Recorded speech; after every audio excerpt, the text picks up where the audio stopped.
दुनिया की सबसे शातिर चोरों की एक टीम का गठन होता है। उनका मकसद आसमान में 12,000 मीटर की ऊंचाई पर उड़ रहे एक यात्री विमान से $500 मिलियन की कीमत का सोना लूटना।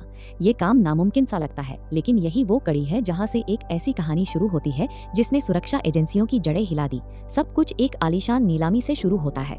हजारों सुरक्षा कैमरों की नजर के बीच दुनिया का मशहूर मास्टर थीफ साइरस बेखौफ होकर नीलामी हॉल में दाखिल होता है। उसका अंदाज ही काफी था कि पुलिस का ध्यान उस पर टिक जाए। वो $20 मिलियन की बोली लगाकर एक NFT आर्ट वर्क खरीदता है। नीलामी खत्म होते ही हॉल में सायरन बजने लगते हैं, अफरा तफरी मच जाती है और साइरस अपनी टीम के साथ गायब हो जाता है। CIA की एजेंट एबी को जल्द ही समझ आता है कि ये चोरी सिर्फ एक दिखावा थी। साइरस का असली निशाना तो वो आर्टिस्ट था जिसे वो अगवा कर ले गए थे। एक लग्जरी यॉट पर ले जाकर साइरस उसे सच्चाई बताता है कि ये अपहरण सिर्फ उस NFT की कीमत बढ़ाने के लिए एक सोची समझी हकीकत थी। अगले ही दिन मीडिया में ये खबर आग की तरह फैलती है कि आर्टिस्ट का अपहरण हो गया है। जैसा कि साइरस ने सोचा था, उस आर्ट वर्क की कीमत आसमान छूने लगती है और वो $79 मिलियन में बिक जाता है। इसी बीच CIA को एक खुफिया जानकारी मिलती है। लार्स नाम का एक खतरनाक अपराधी $500 मिलियन का अवैध सोना लंदन से ज्यूरिख ले जाने वाला है। एबी को हुक्म मिलता है कि वो इस मिशन के लिए साइरस को रिक्रूट करे। ये सवाल उठना लाजमी था कि क्या एक चोर पर भरोसा किया जा सकता है, लेकिन आला कमान के सामने कोई चारा नहीं था। एबी साइरस से मिलती है और एक शर्त रखती है, अगर मिशन कामयाब हुआ तो पूरी टीम को उनके पुराने गुनाहों से पूरी तरह माफी मिल जाएगी। साइरस एक शर्त जोड़ता है कि एबी को खुद इस मिशन में शामिल होना होगा। साइरस की टीम इस मिशन को एक सुसाइड ऑपरेशन मानती है, लेकिन साइरस का नक्शा अलग था। अगर जमीन पर सोना लूटना नामुमकिन है तो इसे हवा में लूटा जाएगा। उनका प्लान है कि हवा में उड़ते हुए विमान से सोने को दूसरे विमान में ट्रांसफर करना। इसके लिए उन्हें एक ऐसे विमान की तलाश है जो रडार की पकड़ से बाहर हो। जल्द ही उन्हें एक मॉडिफाइड विमान मिलता है जिसकी निचली सतह पर एक विशाल LED डिस्प्ले लगा है। ये तकनीक उसे अदृश्य बनाने में मदद करती है। सदियां बीत गई ऐसी चोरी देखे हुए, जहां चोर आसमान का रास्ता चुनते हैं। अब चुनौती थी रडार को चकमा देने की। रिहर्सल के दौरान उन्हें पता चलता है कि दोनों विमानों को एक साथ सिंक्रोनाइज करना कितना मुश्किल है। इसके लिए उन्हें एयरलाइन के अंदर से किसी की मदद की जरूरत थी और उनकी नजर पड़ती है हैरी पर। हैरी एक व्हीलचेयर का इस्तेमाल करने वाला व्यक्ति है जो चुपके से CIA के लिए काम करता है। $1 मिलियन की पेशकश पर हैरी राजी हो जाता है। अब टीम के पास सिर्फ 17 दिन है। मिशन के लिए एक सिग्नल जैमर तैयार किया जाता है जो दिखने में बम जैसा है। पकड़े जाने से बचने के लिए वे इसे टुकड़ों में बांट देते हैं ताकि हर सदस्य एक एक हिस्सा ले जा सके। फ्लाइट के दिन सभी टीम मेंबर्स आम यात्रियों की तरह विमान में सवार होते हैं, लेकिन तभी एक संकट खड़ा होता है। इंजीनियर ल्यूक गायब हो जाता है। ल्यूक के पास जैमर का सबसे अहम हिस्सा था। विमान हवा में है और CIA की एजेंट एबी खुद उस जैमर को असेंबल करने की कोशिश में पसीने पसीने है। इसी बीच एक बॉडीगार्ड को उस पर शक होने लगता है। बहस और तनाव के बीच अचानक विमान में जबरदस्त टर्ब्यूलेंस आता है। विमान का हिलना और टर्ब्यूलेंस एबी के लिए एक मौका बन जाता है। साइरस जल्दी से उसकी मदद के लिए आता है और जैमर को ठीक कर देता है। जैसे ही जैमर चालू होता है, दोनों विमान रडार से ओझल हो जाते हैं। दूसरी तरफ एयर ट्रैफिक कंट्रोल से हैरी एक फर्जी मौसम रिपोर्ट भेजकर फ्लाइट का रास्ता बदलवा देता है। फ्लाइट अब बर्फीले पहाड़ों की ओर रुख करती है। विमान में सवार बॉडीगार्ड्स अब चौकन्ने हो गए हैं।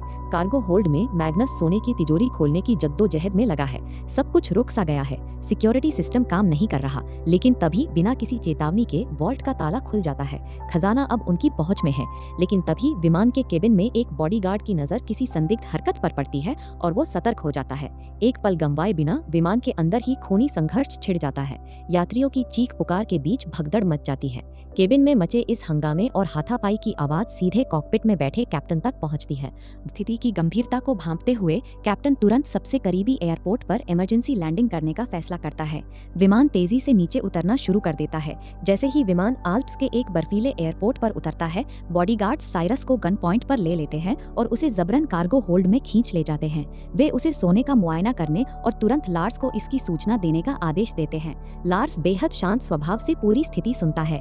बॉडीगार्ड उसे बताता है कि विमान आल्प्स में उतर चुका है, लेकिन चोरों के पास एक बैकअप विमान भी मौजूद है। बिना किसी घबराहट के लार्स अपने आदमियों को आदेश देता है कि सोने और चोरों दोनों को अपने कब्जे में ले लिया जाए। इसके बाद बॉडीगार्ड साइरस, एबी, कैमिला और पूरी टीम को बंधक बना लेते हैं। कैमिला को मौका तक नहीं मिलता और उसे भी कैदी बना लिया जाता है। CIA मुख्यालय के वरिष्ठ अधिकारियों को एहसास होता है कि एबी और उसकी टीम गंभीर खतरे में है। तुरंत ट्रैकिंग ऑपरेशन शुरू किया जाता है और सर्विलांस सैटेलाइट एक्टिवेट कर दिए जाते हैं। कुछ ही पलों में बैकअप विमान उड़ान भरता है। ठीक उसी समय कैमिला चुपके से एक गुप्त सिग्नल भेजती है। साइरस उसका इशारा तुरंत समझ जाता है और फुसफुसाकर एबी से अपनी सीट बेल्ट कसकर बांधने को कहता है। कुछ ही सेकंड में विमान जोरदार झटके के साथ कांप उठता है। जो बॉडीगार्ड सीट बेल्ट पहने नहीं थे वे हवा में उछलकर केबिन में जा गिरते हैं। अफरा तफरी का माहौल फिर से बन जाता है। मुख्य बॉडीगार्ड किसी तरह संभल कर खड़ा होता है और पूछता है कि विमान इस तरह क्यों हिल रहा है। कैमिला बेहद शांत लहजे में जवाब देती है कि सोने के भारी वजन के कारण टर्ब्यूलेंस हो रहा है। हालांकि बॉडीगार्ड को शक होता है, लेकिन उसके पास इस बात को मानने के अलावा कोई चारा नहीं बचता। असलियत ये है कि कैमिला ने चुपचाप विमान के स्टिल्थ सिस्टम को बंद कर दिया है, जिससे वो CIA के रडार पर वापस आ गया है। कुछ ही क्षणों में CIA विमान की लोकेशन ट्रैक कर लेती है और तुरंत 2 F-33 फाइटर जेट्स को उसे रोकने के लिए रवाना कर देती है। हालांकि एक अधिकारी वरिष्ठ अधिकारियों को याद दिलाता है कि उनके पास लार्स के खिलाफ अभी भी कोई ठोस सबूत नहीं है। थोड़ी चर्चा के बाद वे एक संभावित आतंकवादी खतरे का हवाला देकर नाटो से संपर्क करते हैं और विमान को हवा में ही मार गिराने की अनुमति मांगते हैं। इस मोड़ पर आकर एबी की सुरक्षा अब उनके लिए कोई मायने नहीं रखती और एबी तुरंत स्थिति संभालती है। विमान के नीचे लगे LED डिस्प्ले का इस्तेमाल करके वो उस पर सिविलियन शब्द लिख देती। इसी बीच कैमिला अचानक विमान को हवा में उल्टा घुमा देती है। इस अप्रत्याशित युद्धाभ्यास को देखकर नाटो के पायलट तुरंत हमले को रोक देते हैं, लेकिन विमान तेजी से ऊंचाई खोने लगता है, जिससे खतरा और बढ़ जाता है। इस नाजुक पल का फायदा उठाते हुए एबी रिमोट से कार्गो का दरवाजा खोल देती है। साइरस से लड़ रहा बॉडीगार्ड अपना संतुलन खो बैठता है और खुले आसमान में बाहर खिंच जाता है। कुछ ही सेकंड में वो नजरों से ओझल हो जाता है। साइरस और एबी दौड़कर कॉकपिट में पहुंचते हैं, जहां कैमिला अभी भी दूसरे बॉडीगार्ड से उलझी हुई है। मिलकर वे आखिरकार विमान पर पूरा नियंत्रण हासिल कर लेते हैं। दुर्भाग्य से इस संघर्ष में विमान को भारी नुकसान पहुंच चुका है। साइरस पायलट की सीट संभालता है और एड़ी चोटी का जोर लगाकर विमान का अगला हिस्सा ऊपर उठाने की कोशिश करता है। तभी विमान की बॉडी का एक हिस्सा टूटकर उसकी पूंछ से जा टकराता है। विमान को संभालना अब लगभग नामुमकिन हो चुका है। आपातकालीन लैंडिंग ही अब एकमात्र उम्मीद बची है। नीचे की ओर देखने पर साइरस को एक हाईवे दिखाई देता है और वो वही लैंडिंग करने का जोखिम भरा फैसला करता है। सभी की जान बचाने के लिए ये एक आखिरी दांव था। विमान चीखते हुए सड़क पर उतरता है और बेकाबू होकर तेज रफ्तार से घिसटता चला जाता है। ये विमान सीधे लार्स की आलीशान विला की ओर बढ़ रहा है। विला के अंदर लार्स और वो महिला जो सोना लेने आई थी सामने आ रहे इस विशाल विमान को देखकर सन्न रह जाते हैं। उनकी सांसें जैसे थम सी जाती हैं। सड़क के किनारे लगे पेड़ विमान की रफ्तार को थोड़ा धीमा करते हैं और अंततः टुकड़ों में बिखरता हुआ वो विमान सीधे विला के ठीक सामने आकर रुक जाता है। साइरस, एबी और कैमिला मलबे से बाहर निकलते हैं। आसपास तबाही का मंजर है और लगभग 10 टन सोना जमीन पर बिखरा पड़ा। सोने की जांच करने वाली महिला को तुरंत एक मैसेज मिलता है जिसमें चेतावनी दी जाती है कि इस ऑपरेशन में कोई अंडरकवर एजेंट शामिल है। वो तुरंत सौदा रद्द करने का फैसला करती है और समझ जाती है कि कुछ बहुत बड़ा खेल हुआ है।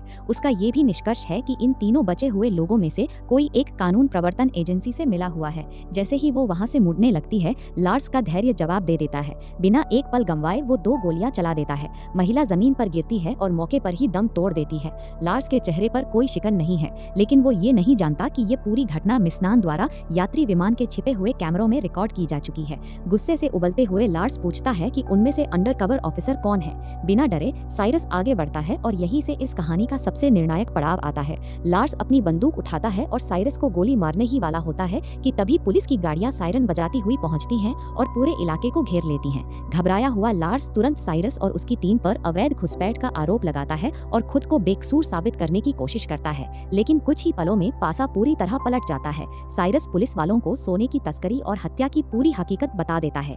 ठीक उसी समय मिशन के दौरान रिकॉर्ड किया गया फुटेज विमान के फ्यूजलाज पर प्रोजेक्ट कर दिया जाता है, जिससे लार्स के अपराध के पुख्ता सबूत सबके सामने आ जाते हैं। अब लार्स के पास भागने का कोई रास्ता नहीं बचता। थोड़ी देर बाद CIA की टीम भी मौके पर पहुंच जाती है। एबी इस पूरी तबाही और घटनाओं के बाद अंदर से पूरी तरह हिल चुकी है। साइरस समझ जाता है कि अब वहां से निकलने का वक्त आ गया है। कैमिला उनके भागने के लिए एक बोट तैयार करती है। जाने से पहले एबी अपने सीनियर अधिकारी के सामने जाती है और सीधे सवाल करती है कि क्या उसी ने नाटो को विमान गिराने का आदेश दिया था। गुस्से और नफरत से भरकर एबी अपने सीनियर अधिकारी के मुंह पर एक जोरदार घूसा जड़ देती है। इसके बाद वो अपना CIA का बैज जमीन पर फेंक देती है और मौके पर ही इस्तीफा दे देती है। जीवन में पहली बार उसके चेहरे पर एक सुकून और राहत दिखाई देती है। बिना पीछे मुड़कर देखे एबी साइरस की बोट पर सवार हो जाती है। इस पल से उसकी जिंदगी एक बिल्कुल नए रास्ते पर मुड़ जाती है, जहां कानून की बेड़ियां नहीं बल्कि आजादी है।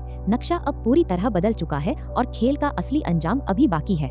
पीछे छूटता हुआ मंजर और उस दिन की अफरा तफरी का तनाव धीरे धीरे कम हो रहा है। साइरस को महसूस होता है कि एबी खामोश है। उसकी खामोशी के पीछे कई अनकहे सवाल दबे हैं। साइरस खामोशी को तोड़ते हुए एक ऐसी सच्चाई बयां करता है जो किसी के भी होश उड़ा दे। वो बताता है कि ये पूरा मिशन कभी CIA के लिए था ही नहीं। साइरस स्पष्ट करता है कि असली ऑपरेशन उसी दिन शुरू हो गया था जब ब्रसेल्स में हैरी को भर्ती किया गया था। वो क्षण था जब मैग्नस ने असली सोने की जगह नकली कार्गो रखा था।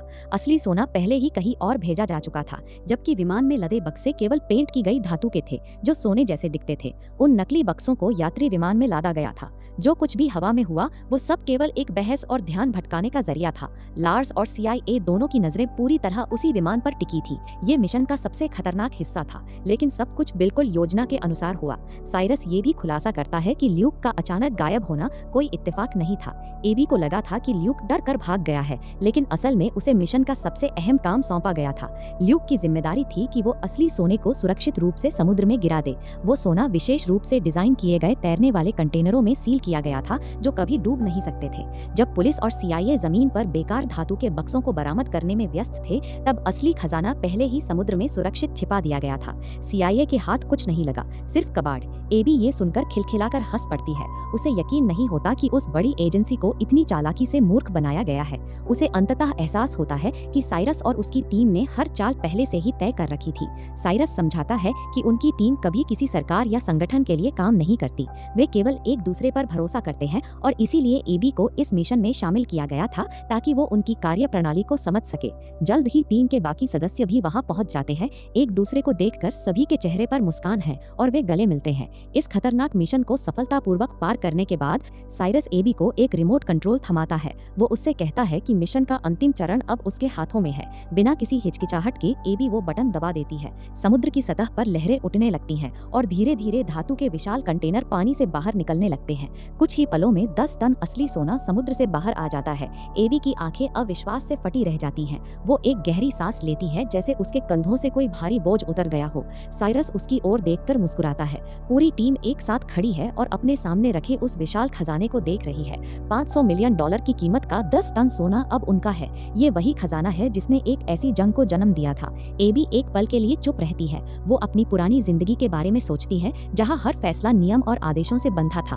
अब उसे पता है कि उसने सही चुनाव किया है। साइरस स्वीकार करता है कि उसने जानबूझकर सोने की सच्चाई एबी से छिपाए रखी थी। यदि उसे पहले ही पूरी योजना पता होती तो CIA उससे सच उगलवा सकती थी। एबी उसकी बात को समझती है और उसे कोई शिकायत नहीं है। जहाँ जीत सिर्फ उन्हीं की होती है जो जोखिम उठाना जानते हैं।